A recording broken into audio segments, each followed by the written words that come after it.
የሚገርማችሁ ነገር አንድ ወዳጄ እንዲህ ብሎ ጠየቀኝ። በአሁኑ የጠቀመሽ ምንድን ነው አለኝ። እኔ በአሁኑ ጊዜ የጠቀመኝ ገንዘቤና የእናቴ ምርቃት ብቻ ነው። ሌላ ሁሉ ቀሪ ነው። አንዳንድ ሰዎች ደግሞ አላችሁ ቤት እየተሰራላችሁ ቢስማር የምትደብቁ።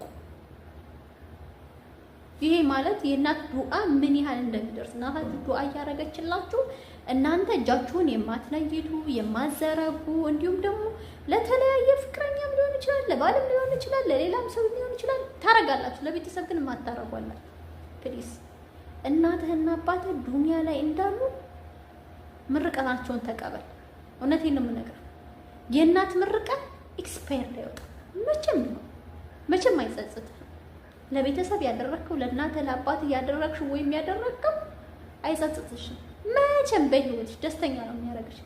ወዳጆቼ የእናትን ምርቃት በደንብ አድርጋችሁ ተቀበሉ። እውነቴን ነው የምነግራችሁ። እናት ያላችሁ በምድር ላይ አላህን አመስግኑ። አባት ቤተሰብ ያላችሁ ማለት ነው የተወደቃችሁ የሚላችሁ። ስለዚህ ወዳጄ የእናትህን ምርቃት በጊዜ ተቀበል።